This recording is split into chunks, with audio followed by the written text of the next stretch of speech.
Bom, aí está a teoria neocatastrofista, né? O catastrofismo é de Cuvier. Ele deu as bases, né, para a teoria de Darwin, porque falou que na Terra ocorreram diversas catástrofes substituindo faunas, chamado sucessão faunística. Então a Terra passou por momentos calmos assim, e depois veio uma catástrofe, matou todo mundo, depois houve uma substituição da fauna anterior e assim por diante.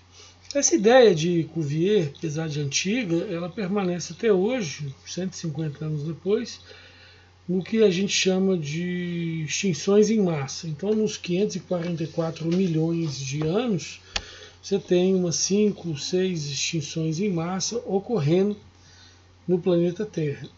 O neocatastrofismo ele já começa a quebrar um pouco esse paradigma, que já começa a ser quebrado lá atrás.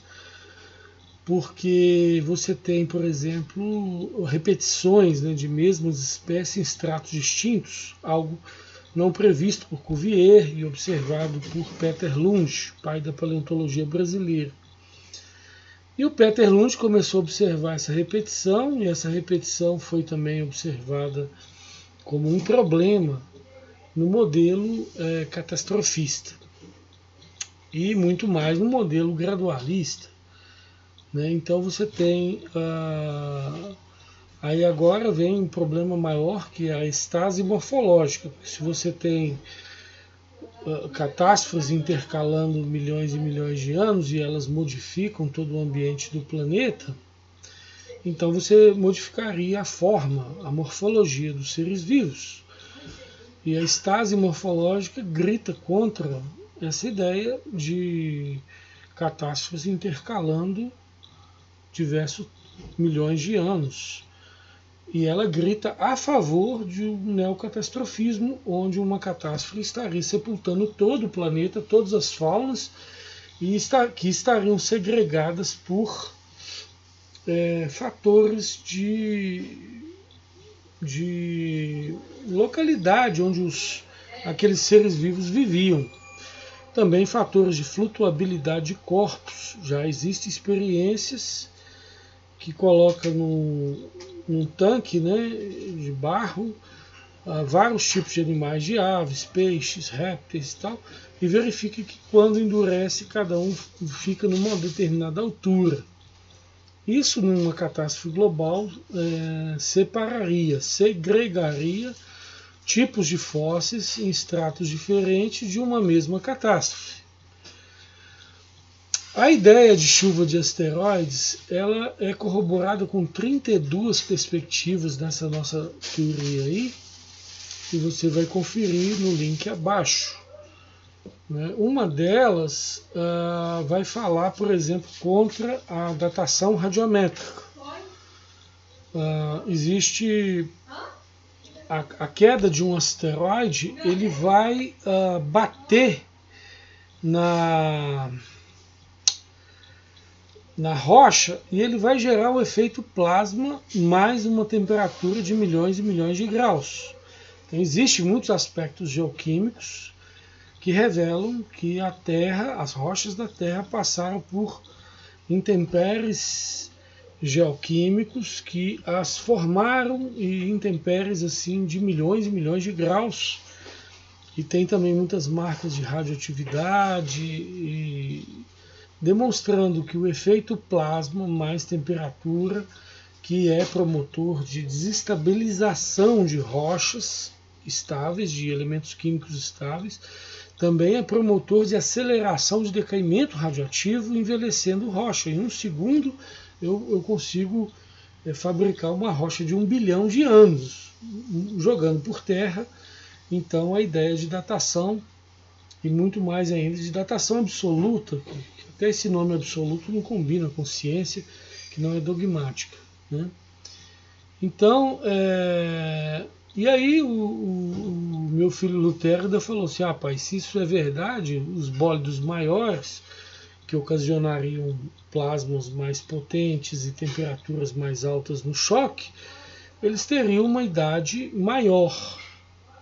E daí a gente fez, eu gostei muito da observação dele, a gente fez esse gráfico aqui, que mostra, né, uma tendência disso mesmo acontecer, que ele falou que quanto mais for maior o bólido, a tendência é de ele ter uma maior idade, e quantos menores forem os bólidos, a tendência é de ter menor idade. Lógico que isso sofre exceções, essas regras, mas existe essa linha de tendência que você pode conferir no artigo, está mais explicado aí no artigo.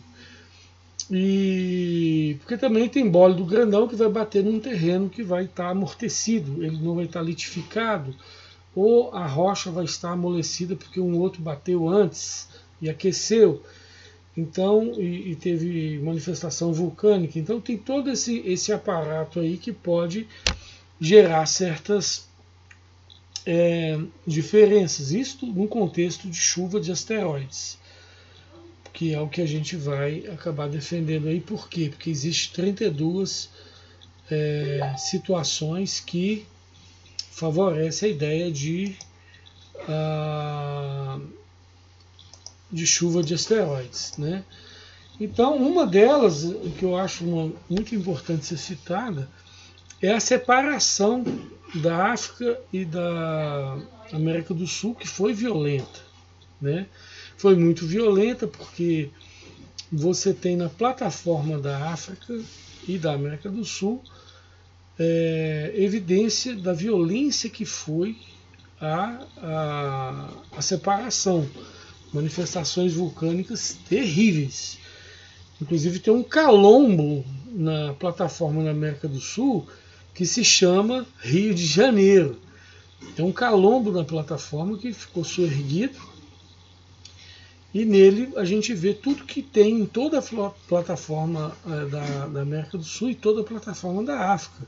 Todos aqueles pão de açúcar, corcovado, pedra da Gávea, aquilo está repetido, as mesmas formações vulcânicas, que aquilo é formação ígnea, estão repetidos em toda a plataforma da África e da América do Sul, onde o Rio de Janeiro é só um pedacinho, uma amostra do que está debaixo d'água na plataforma, né? A plataforma, para quem não sabe, é o que tem alguns quilômetros da costa, da linha da costa, até o abismo, né?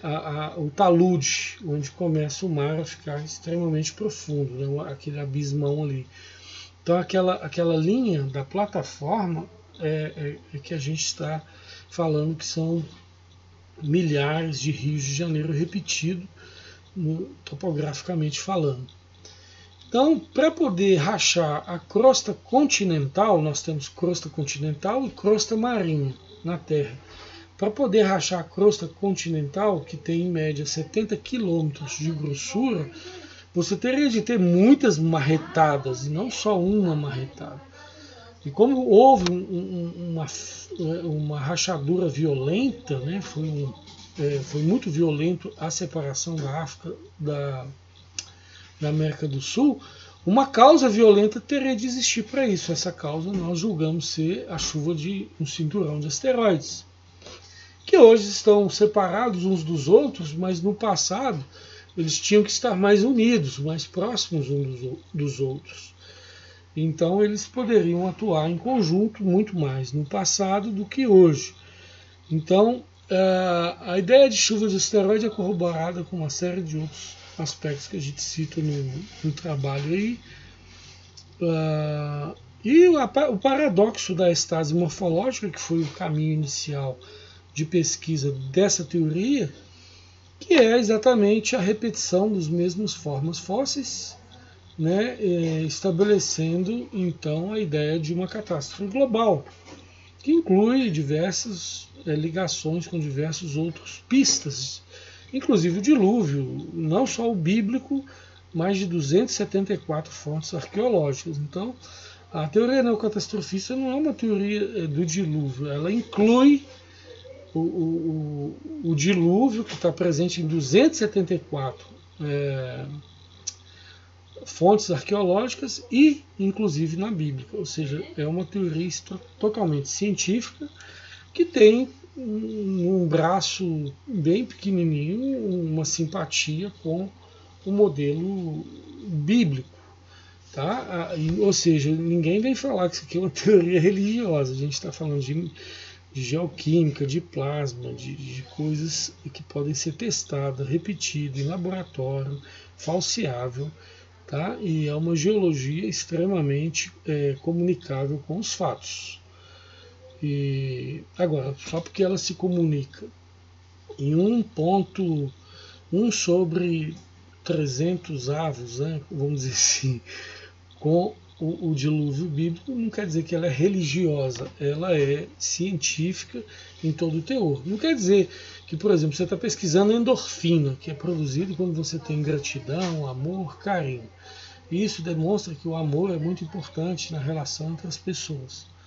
Isso é uma teoria bioquímica e neurobioquímica, por mais que ela tenha ligação com aspectos do evangelho, de amor ao próximo, tá? Então, é bom a gente discernir isso aqui nesse vídeo para ninguém ficar conversando goma aí. Beleza, então tá aí uma explicaçãozinha introdutória para a teoria neocatastrofista de impactos. Qualquer dúvida, a gente está disponível e bem como também estamos solicitando contribuições, pessoas que estejam empenhadas aí, que gostaram da ideia e querem contribuir com ela para que ela possa ser divulgada, ser fortalecida, etc. Depois a gente fala mais sobre a teoria, tem muito mais a se falar sobre isso. Um grande abraço a todos.